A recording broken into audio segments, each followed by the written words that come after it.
Dear students, I am Silva Prasad Bora, retired professor. সম্প্ৰতি দেশত অনিৰ্দিষ্টকাললৈ lockdown চলি থকাৰ বাবে ছাত্ৰ ছাত্ৰীৰ পঢ়াৰ ক্ষতি হৈছে আৰু এই ক্ষতিটো পূৰণ কৰিবৰ কাৰণে অনলাইন টিচিঙৰ এটা সুব্যৱস্থা সমগ্ৰ দেশজুৰি আৰম্ভ হৈছে আৰু আমি যেহেতুকে শিক্ষা এটা অতি গুৰুত্বপূৰ্ণ বিষয় গতিকে তাক আমি কোনো কাৰণতে অৱজ্ঞা কৰিব নোৱাৰো গতিকে মহাবিদ্যালয় বিদ্যালয় অথবা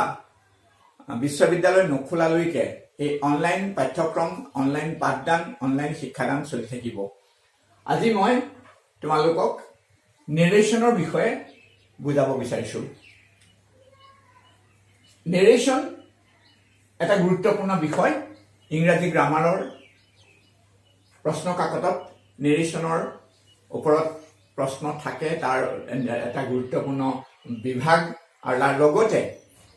ইংৰাজী শুদ্ধকৈ লিখিবলৈ হলে নেৰেশ্যনৰ শুদ্ধ জ্ঞান থাকিব লাগিব মই আজি নেৰেশ্যন আমি কেনেকৈ হলাম বা কেনেকৈ কৰিম সেই সম্পৰ্কে বুজাব খুজিছো এজন বক্তাই কোৱা কথা যেটা বেলেগ এজন বক্তাই তেওঁৰ ভাষাত প্ৰকাশ কৰে সেইটো নেৰেশ্যন হয় অৰ্থাৎ এজন বক্তাৰ কথাটো যেতিয়া দ্বিতীয়জন বক্তাই তেওঁৰ ভাষাত প্ৰকাশ কৰে সেটোক আমি ডাইৰেক্ট নেৰেশ্যনৰ পৰা ইনডাইৰেক্ট নেৰেশ্যনলৈ নিয়া বুলি কওঁ আৰু নেৰেশ্যন কৰিবৰ কাৰণে বিশেষকৈ তিনিটা বিষয়ত ছাত্ৰ ছাত্ৰীসকলে অত্যন্ত মনোযোগ দিব লাগিব সেই তিনিটা বিষয় হৈছে চেঞ্জ অফ ভাৰ্বছ ডাইৰেক্ট নেৰেশ্যনৰ পৰা ইনডাইৰেক্ট নেৰেশ্যনলৈ নিউতে আমি ভাৰ্বটো সলাব লগা হয় আৰু সেই ভাৰ্বটো কেনেকৈ সলনি হয় গ্ৰামাৰৰ কি নিয়ম মতে সলনি হয় টেন্সৰ কি নিয়ম মতে সলনি হয় সেইটো এটা গুৰুত্বপূৰ্ণ বিষয় আৰু দ্বিতীয়তে এটা ডাইৰেক্ট নেৰেশ্যনৰ বাক্যৰ পৰা এটা ইনডাইৰেক্ট নেৰেশ্যনলৈ নিবৰ সময়ত আমি তাৰ সাবজেক্টটো সলনি কৰিব লগা হয় ভাৰ্বটো যেনেকৈ সলনি কৰিব লগা হয় ঠিক তেনেকৈ সাবজেক্টটো সলনি কৰিব লগা হয় আৰু লগতে ডাইৰেক্ট নেৰেশ্যনৰ পৰা ইনডাইৰেক্ট নেৰেশ্যনলৈ নিউতে আমি বহু সময়ত সকলো সময়তে নহলেও বহু সময়ত আমি তাৰ অবজেক্টটো সলনি কৰিব লগা হয় মই প্ৰথমতে ডাইৰেক্ট নেৰেশ্যনৰ এটা বাক্য লিখিছো তোমালোকে চাবা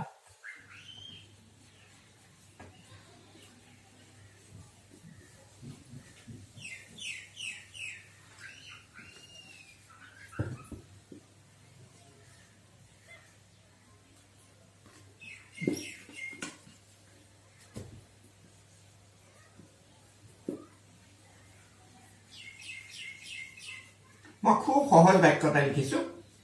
Ram said I like mango মই এই কাৰণে সহজ বাক্যটো লিখিছো কাৰণ মই বিশেষভাৱে গুৰুত্ব দিম কেৱল ভাৰ্বৰ সলনিৰ দিশটোহে ভাৰ্বটো কেনেকৈ সলাব লাগে সেইটো বুজাবৰ কাৰণে মই বাক্যটোত বেলেগ কোনো নতুন শব্দ বা বেলেগ কোনো জটিল শব্দ দিয়া নাই মই একদম সিম্পলকে মাত্ৰ সিম্পল সেন্টেন্স এটা ইয়াত দিছো এই বাক্যটো আমি যেতিয়া নেৰেশ্যন চেঞ্জ কৰিম এইটো ডাইৰেক্ট নেৰেশ্যনৰ বাক্য মই কিন্তু লিখিছো DN বুলি ডাইৰেক্ট নেৰেশ্যন এটো ডাইৰেক্ট নেৰেশ্যনৰ বাক্য ৰাম said কমা শুদ্ধ কমা আৰম্ভ I like mango এইটো ডাইৰেক্ট নেৰেশ্যনৰ বাক্য এই বাক্যটো যদি আমি ইনডাইৰেক্ট নেৰেশ্যনলৈ নিম আৰু পৰীক্ষাত আমাক সাধাৰণতে ডাইৰেক্ট নেৰেশ্যনৰ পৰা ইনডাইৰেক্ট নেৰেশ্যনলৈ নিবলৈ দিব বা নহলে ইনডাইৰেক্ট নেৰেশ্যনৰ পৰা ডাইৰেক্ট নেৰেশ্যনলৈ নিবলৈ দিব কিন্তু এবাৰ যেতিয়া আমি ডাইৰেক্ট নেৰেশ্যনৰ পৰা ইনডাইৰেক্ট নেৰেশ্যনলৈ নিয়াৰ নিয়মখিনি জানিম শুদ্ধকৈ বিশেষকৈ ভাৰ্ব সলনি কৰা নিয়মটো সাবজেক্ট সলনি কৰা নিয়মটো অবজেক্ট সলনি কৰা নিয়মটো যেতিয়া আমি শুদ্ধকৈ জানিম তেতিয়া আমি ইনডাইৰেক্ট নেৰেশ্যনৰ পৰাও ডাইৰেক্ট নেৰেশ্যনলৈ বাক্যবোৰ আনিব পাৰিম আৰু এই সেশনটোৰ শেষৰ ফালে মই কেনেকৈ ইনডাইৰেক্ট নেৰেশ্যনৰ পৰা ডাইৰেক্ট নেৰেশ্যনলৈ বাক্য আনে সেইটো মই তোমালোকক দেখুৱাম এটা মই প্ৰথমতে এটা ডাইৰেক্ট নেৰেশ্যনৰ বাক্য লৈছো এটো হৈছে Ram said I like mango এই বাক্যটো যেতিয়া মই ইনডাইৰেক্ট নেৰেশ্যনলৈ নিম ইনডাইৰেক্ট নেৰেশ্যন বুলি লিখিছো মই IN লিখিছো ইনডাইৰেক্ট নেৰেশ্যন বাক্যটো যেতিয়া আমি ইনডাইৰেক্ট নেৰেশ্যনলৈ নিম তেতিয়া আমি প্ৰথমতে লিখিম ৰাম said এটা কথা মনত ৰাখিবা ডাইৰেক্ট নেৰেশ্যনৰ এই বাক্য টুকুৰা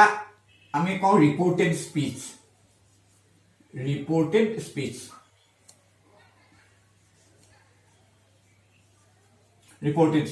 আৰু এই বাক্য টুকুৰাক আমি কওঁ ৰিপোৰ্টিং স্পিচ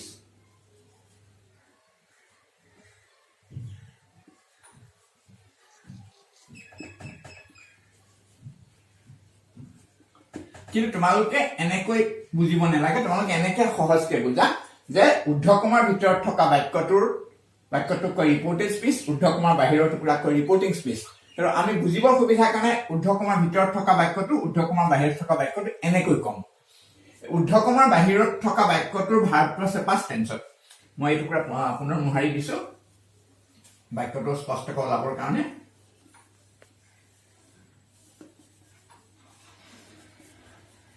ঊৰ্ধ্বকমাৰ বাহিৰৰ বাক্যটোত ভাৰ্বটো পাষ্ট টেন্সত আছে। সেইটো পাষ্ট টেন্সত আছে। গতিকে আৰু এটা কথা মনত ৰাখিবা, ঊৰ্ধ্বকমাৰ বাহিৰৰ বাক্যটো তোমালোকে সলাব নালাগে। সেই বাক্যটো মাত্ৰ নিৰ্দিষ্ট কেইটামান বিষয়তহে, যদি ইণ্টাৰগেটিভ সেন্টেন্স হয় বা যদি ইম্পেৰেটিভ সেন্টেন্স হয়, তেনেকুৱা সেন্টেন্স বিলাকত আমি সলাব লাগিব। কিন্তু যিবোৰ পজিটিভ আৰু নিগেটিভ সেন্টেন্স, সিম্পল পজিটিভ আৰু নিগেটিভ সেন্টেন্স, সেই সেন্টেন্স বিলাকৰ ঊৰ্ধ্বকমাৰ বাহিৰৰ ভাৰ্বটোৰ টেন্স বা কিবা সলাবলগীয়া একো নাথাকে। গতিকে ইয়াত আমি ৰাম ছেইড তেনেকে লিখিলো। এই ঊৰ্ধ্বকমাটো উঠাবৰ কাৰণে আমি এটা ডেট দিলো, কমাটো অটমেটিকেলি উঠি যাব, আমি ডেট দিলো। Ram said date. এতিয়া প্ৰশ্নটো হৈছে আইটোৱে কাক বুজাইছে? আমি এটা কথা লক্ষ্য কৰিব লাগিব, এই বাক্যটো ৰামে কওঁতেহে আই লাইক মেংগো বুলি কৈছিল। কিন্তু যেতিয়া বেলেগ এজন মানুহে ৰামৰ কথাটো তুলি দিব, তেতিয়া কিন্তু এই আইটো আই হৈ নাথাকে। সদায় মনত ৰাখিবা, ছাবজেক্টটো চেঞ্জ কৰাটো এটা গুৰুত্বপূৰ্ণ বিষয়। আৰু এটা গুৰুত্বপূৰ্ণ কথা যে ইনভাৰ্টেড কমাৰ ভিতৰৰ বাক্যটোত যদি ফাৰ্ষ্ট পাৰ্চন, আইটো ফাৰ্ষ্ট পাৰ্চন, ইনভাৰ্টেড কমাৰ ভিতৰত থকা ছাবজেক্টটোৰ বাক্যটোৰ যদি ছাবজেক্টটো ফাৰ্ষ্ট পাৰ্চন হয়, যেনে আই বা উই হয়, তেতিয়াহ'লে ই সদায় মনত ৰাখিবা ই এই ছাবজেক্টটোত ইনভাৰ্টেড কমাৰ বাহিৰৰ বাক্যটোৰ ছাবজেক্টটোত বুজাব। অৰ্থাৎ একদম বাক্যটোৰ প্ৰথম শব্দটোত বুজাব। এইটো খুব সৰু আৰু চিম্পল বুদ্ধি যে ইনভাৰ্টেড কমাৰ ভিতৰত এইকেইটা শব্দ যদি থাকে, আই, উই, মাই, আৱাৰ, এই চাৰিটা শব্দ যদি থাকে, তেতিয়াহ'লে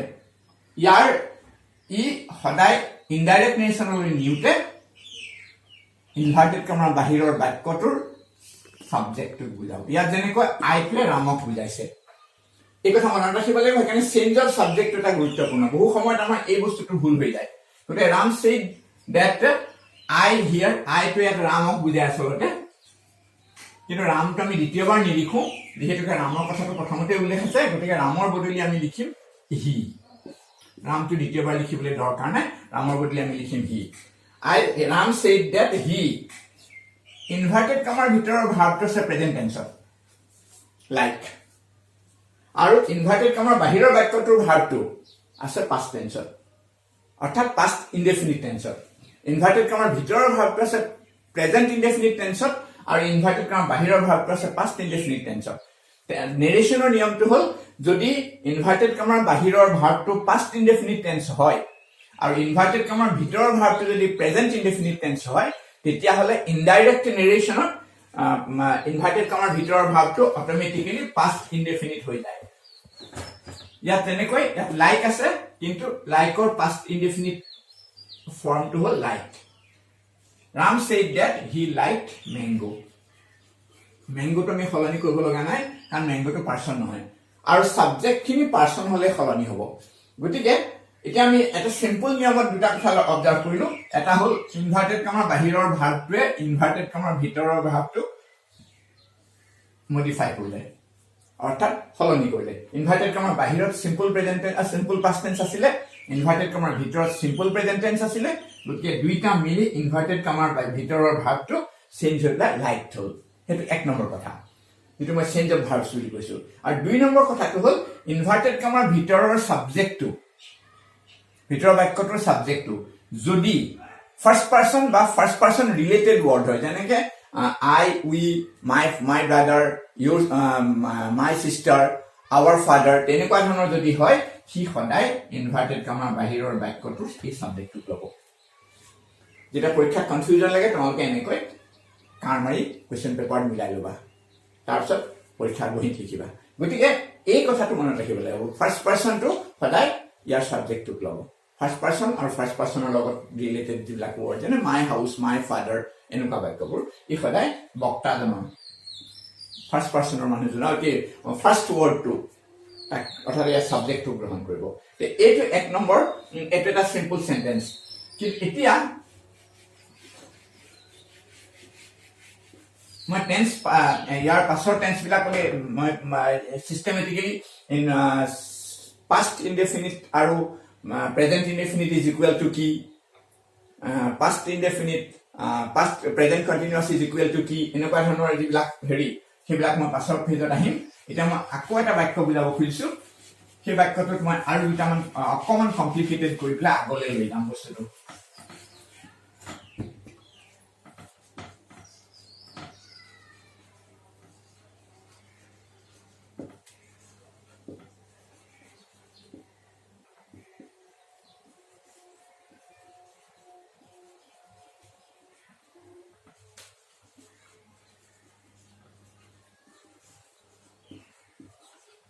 মই বাক্যটো লিখিলো Ram said to me you are never a good boy এই বাক্যটো লিখিলো এই বাক্যটোত আগৰ ভাৰ্বৰ নিয়মটো একে থাকিব said আছে আৰু এটো are আছে অৰ্থাৎ past indefinite বা simple past আৰু present indefinite বা simple present এই দুটা একেটা নিয়মতে past indefinite লৈ যাব কিন্তু ইয়াত মই সাবজেক্টটো খলাই দিলো আগৰবাৰ মই you I দিছিলো এবাৰ কিন্তু you দিলো তে ইউ দিলে কি হ'ব পাৰে আমি সেইটো কৰি পেলাই দেখাইছো মই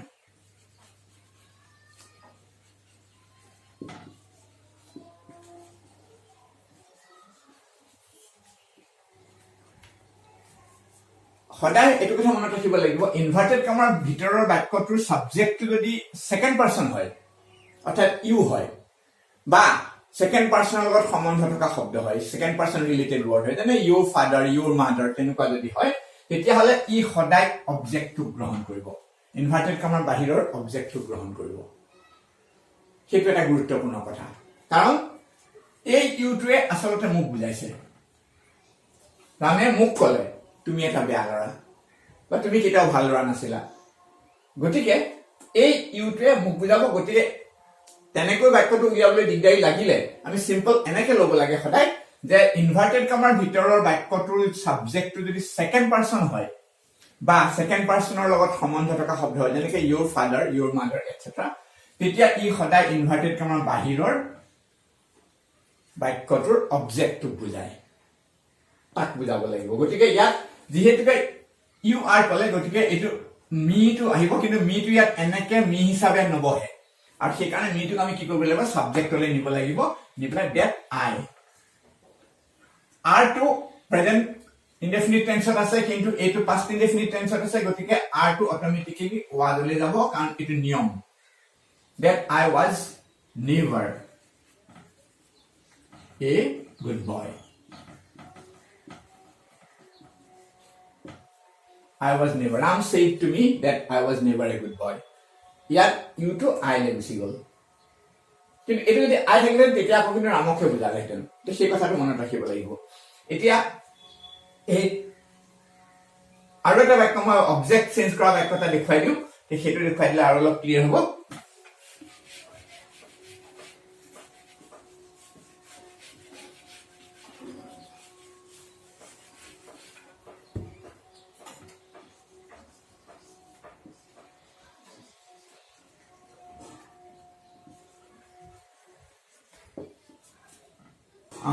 My father said to me, I do not like your friend. I do not like your friend. মই তোমাৰ বন্ধুজনক বেয়া পাওঁ মোৰ দেউতাই মোক কলে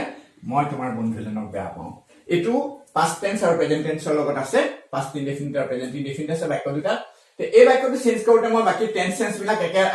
আগৰবাৰ বুজোৱাৰ ধৰণেই হ'ব মই মাত্ৰ ইয়াৰ অবজেক্টটো সলনি কৰিম যে your friend টো সলনি হ'ব কেনেকৈ সলনি হ'ব মই দেখুৱাইছো চাবা my father said to me that I to আগৰ কোৱা নিয়মটো আকৌ আহিব I to my father বুজাব গতিকে that he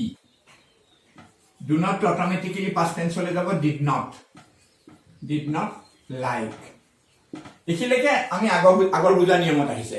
কিন্তু এইখিনিতে আমি সলনি কৰিলো ইয়োৰ ফাদাৰটা কাক বুজাব মই এটা কথা কৈছিলো যে সাবজেক্টটো যদি সেকেন্ড পাৰসন হয় তেতিয়া ই সদায় অবজেক্টটোক লয় আৰু ঠিক তেনে ধৰণে যদি বাক্যটোৰ ভিতৰত সেকেন্ড পাৰসনৰ কিবা ৱৰ্ড থাকে সেকেন্ড পাৰসন বা সেকেন্ড পাৰসন ৰিলেটেড ৱৰ্ড যদি থাকে তেতিয়া ই সদায় অবজেক্টটোকে ল'ব অবজেক্টৰ ক্ষেত্ৰটো গতিকে লাইক your friend to যেহেতুকে মি মোক বুজাইছে গতিকে my friend hall my father said to me that he did not like my friend তে এটো আমি টেন্স আৰু অবজেক্ট আৰু সাবজেক্ট এটাইটা সলনি কৰিলো টেন্স টো সলনি কৰি ইয়াত said আছিল ইয়াত do not আছিল গতিকে আমি কৰিলো ইয়াত said টো থাকিব ইয়াত আমি did not কৰিলো ইয়াত I আছিল subject I to my father বুজাইছে গতিকে my father জেগাত আমি হি শব্দটো ব্যৱহাৰ কৰিলো আৰু ইয়াত আছিল your friend second person or related word আছিল তাক আমি অবজেক্টৰ লগত ৰিলেটেড কৰিলো ইনভাৰ্টেড কমা বাহিৰৰ বাক্যটো কৰি my friend কৰিলো গতিকে এইকেইটা নিয়ম মনত ৰাখিব লাগিব এতিয়া মই খালি টেন্সৰ এটা সৰু নিয়ম লিখি দিছো এনেকুৱা এটা ষ্টাইলত সেইটো হৈছে প্ৰেজেন্ট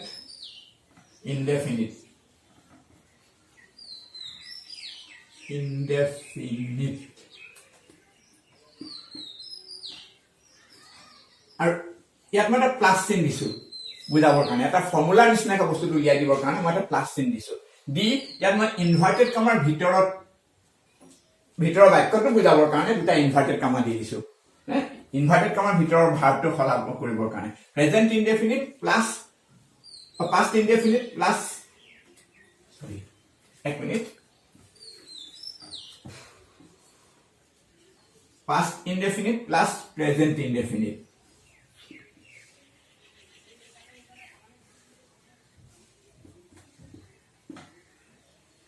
এটো ইনভার্টেড কমাৰ ভিতৰত থাকিলে প্ৰেজেন্ট ইনডেফিনিট টো আৰু আনসাৰটো হ'ব is equal to past indefinite আনসাৰটো যেটো ভাৰ্ব হ'ব সেইটো past indefinite হ'ব past indefinite আচ্ছা আমি যদি কথাটো ফৰ্মুলা নিচিনাকৈ মনত ৰাখিবলৈ চেষ্টা কৰো তেতিয়া হলে মেনেকে লব লাগিব present indefinite plus past indefinite plus present indefinite is equal to past indefinite অৰ্থাৎ ইনডাইৰেক্ট নেৰেশনৰ ভাৰ্বটো যদি past indefinite টেন্সত থাকে ইনভাৰ্টেড কমাৰ বাহিৰত আৰু ইনভাৰ্টেড কমাৰ ভিতৰৰ বাক্য যদি প্ৰেজেন্ট ইনডেফিনিট থাকে তেতিয়া হলে আনসাৰটো কৰোতে আমি ইনভাৰ্টেড কমাৰ ভিতৰৰ ভাৰ্বটো past indefinite লৈ নিব লাগিব এইটো এটা এনেকুৱা ধৰণৰ আমি এটা সৰু ফৰ্মুলা নিচিনাকৈ বস্তুটো কৰিব পাৰিম এটা মই সেকেন্ড ভাৰ্বটো আহিব খুজিছো এতিয়া আমি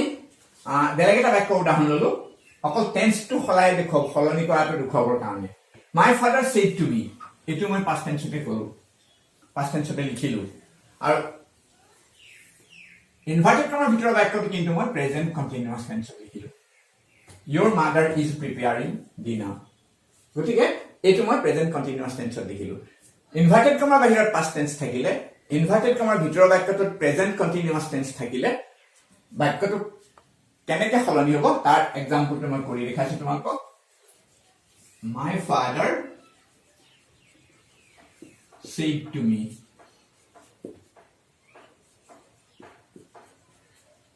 that পুনৰ your mother আছে your mother টো অটোমেটিক্যালি মি লগত ৰিলেটেড হ'ব গতিকে my mother হৈ যাব automatically that my mother it was is preparing কিন্তু it was said গতিকে ইনভাৰ্টেড কমাৰ বাহিৰৰ ভাৰ্বটো সিম্পল পাস্ট টেন্স বা পাস্ট ইনডেফিনিট টেন্সত থাকিলে ইনভাৰ্টেড কমাৰ ভিতৰৰ বাক্যটোৰ ভাৰ্বটো যদি প্ৰেজেন্ট কন্টিনিউয়াস টেন্সত থাকে তেতিয়া ই অটোমেটিক্যালি এই বাক্যটোৰ ভাৰ্বটো সলনি হয় পাস্ট কন্টিনিউয়াস হলে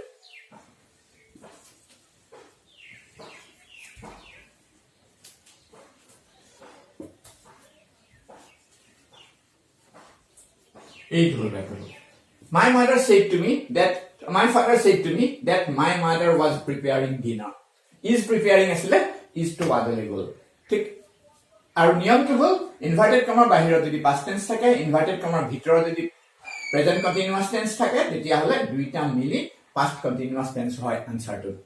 ইনভাৰ্টেড কমাৰ ভিতৰৰ ভাগটো past continuous tense হৈ যায় তো মই তেনেকুৱা এখন চাৰ্ট মোৰ এই সেশনটো শেষ হোৱাৰ পিছত মই এটা লিখি দিম আৰু চাৰ্টখন মনত থাকিলে কৰিবলৈ সুবিধা হ'ব এটা মই আৰু এটা বাক্য পাৰফেক্ট টেন্সৰ এটা বাক্য দেখুৱাব খুজিছো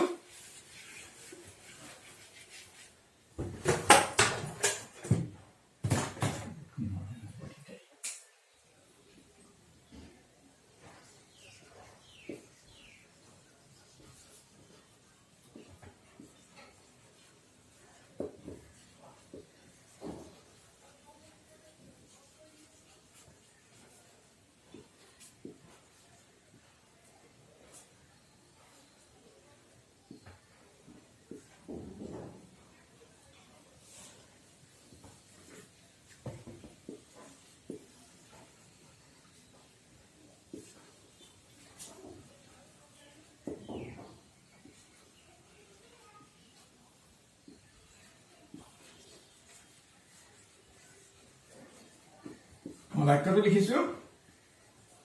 The teacher said to the student, inverted comma begins, your friends have completed their homework. এই বাক্যটো আমি চাব লাগিব ইয়াত এটা পারফেক্ট টেন্সৰ বাক্য প্ৰেজেন্ট পাৰফেক্ট টেন্সৰ বাক্য অকল পাৰফেক্ট টেন্স নহয় প্ৰেজেন্ট পাৰফেক্ট টেন্সৰ বাক্য কিন্তু ইনভাৰ্টেড কমাৰ বাহিৰৰ ভাৰ্বটো এতিয়াও সিম্পল পাস্ট টেন্সতে আছে কিন্তু ইনভাৰ্টেড কমাৰ ভিতৰৰ বাক্যটো প্ৰেজেন্ট পাৰফেক্ট টেন্সত আছে যদি ইনভাৰ্টেড কমাৰ বাহিৰৰ ভাৰ্বটো সিম্পল পাস্ট টেন্সত থাকে ইনভাৰ্টেড কমাৰ ভিতৰৰ বাক্যটোৰ ভাৰ্বটো যদি প্ৰেজেন্ট পাৰফেক্ট টেন্সত থাকে তেতিয়া হল ই সদায় পাস্ট পাৰফেক্ট টেন্সত হৈ যায় মই এক্সাম্পলটো কৰি দেখাইছো দা teacher said to the student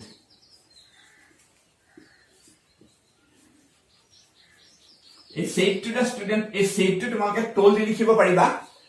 দৰকাৰ হলে the teacher told the student হ'ব কিন্তু এটা told দিলে টু নিদিবা told the students লিখিব লাগিব told to the students নহব আৰু নহলে said থাকিলে as it is থাকিলেও কেতিয়াও ভুল নহয় the teacher said to the students a part to as it is থাকিলেও ভুল নহয় the teacher said to the student that ইয়াত আকৌ কৈছে your friend কৈছে গতি your friend automatically ইয়াৰ অবজেক্টক বুজাব গতিকে স্টুডেন্টক বুজাব অবজেক্টক বুজাব মানে স্টুডেন্টক বুজাব গতিকে his friends কৰিব লাগিব his friends a had to past tense লৈ নিব লাগিব তেতিয়া আমি students had কৰিব লাগিব had completed their homework এটা কি থাকিব their homework এইটো বাক্য the teacher said to the student that his friends had completed their homework a have to had লাগিব অৰ্থাৎ ইনভাৰ্টেড কমাৰ বাহিৰৰ ভাৰ্বটো যদি সিম্পল পাস্ট টেন্সত থাকে ইনভাৰ্টেড কমাৰ ভিতৰৰ বাক্যটোৰ ভাৰ্বটো যদি প্ৰেজেন্ট পাৰফেক্ট টেন্সত থাকে তেতিয়া হলে আনসাৰ কৰিবৰ সময়ত ইনভাৰ্টেড যাব এটো মনত ৰাখিব লাগিব এই গোটেই চাৰ্টখন মই এটা সময়ত গোটেই সেশনটো শেষ হোৱাৰ পিছত মই তোমালোকৰ সুবিধাৰ কাৰণে এখন চাৰ্ট বনাই দিম সেই চাৰ্টখন চালে টেন্স কেনেকৈ সলনি হয় এইটো তোমালোকে নিশ্চিত হ'ব পাৰিবা মই আৰু এই সেশনটোত মই আৰু এটা বাক্য বনাম perfect continuous টেন্সৰ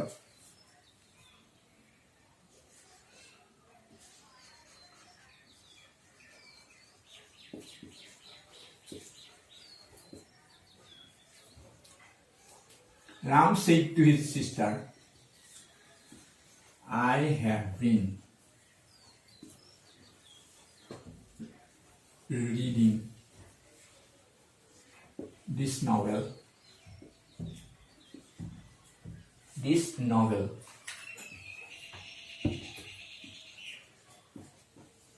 since yesterday.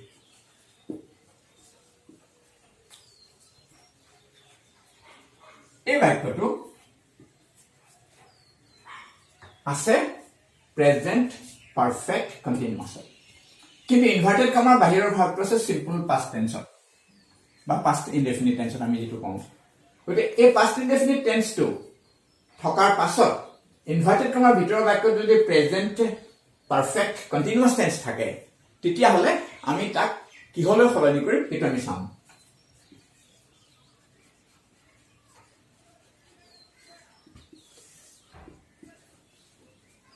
Ram said to his sister, eto ami holoni nokoro eke rakhisu told nai likha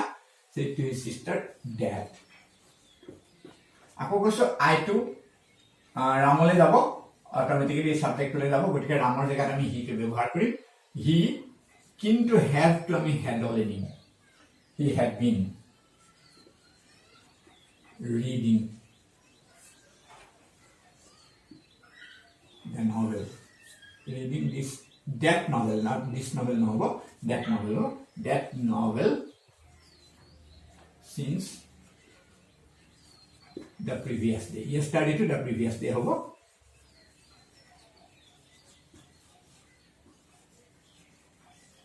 এইটো লাইক কৰিম অৰ্থাৎ ইনভাৰ্টেড কমাৰ বাহিৰত ভাৰ্বটো যদি সিম্পল পাষ্ট টেন্স থাকে ইনভাৰ্টেড কমাৰ ভিতৰৰ বাক্যটোৰ ভাৰ্বটো যদি প্ৰেজেন্ট পাৰফেক্ট কন্টিনিউয়াস টেন্স হয় তেতিয়াহ'লে আমি তাক চেঞ্জ কৰিবৰ কাৰণে ইনডাইৰেক্ট নেৰেশ্যনলৈ নিবৰ কাৰণে তাক পাষ্ট পাৰফেক্ট কন্টিনিউয়াছলৈ নিব লাগিব মানে সেইকাৰণে Ram said to his sister that he had been reading this novel since the previous day এই সেশনটো মই প্ৰেজেন্ট কন্টিনিউয়াস প্ৰেজেন্ট পাৰফেক্ট কন্টিনিউয়াছতে শেষ কৰিছো অহাকালিলে মই পাষ্ট টেন্সৰ গোটেইখিনি নেৰেশ্যন মই এটা সেশনত কৰি দিম আৰু তাৰ পাছত আমি ইন্টাৰোগেটিভ সেন্টেন্সৰ নেৰেশ্যন কেনেকৈ হয় কোৱেশ্চন মাৰ্ক থকা সেন্টেন্সৰ নেৰেশ্যন কেনেকৈ হয় বা ইম্পেৰেটিভ সেন্টেন্সৰ নেৰেশ্যন কেনেকৈ হয় এইবিলাক মই ইয়াৰ পাছৰ ক্লাছবিলাকত কন্টিনিউয়াছ মই শিকাই যাম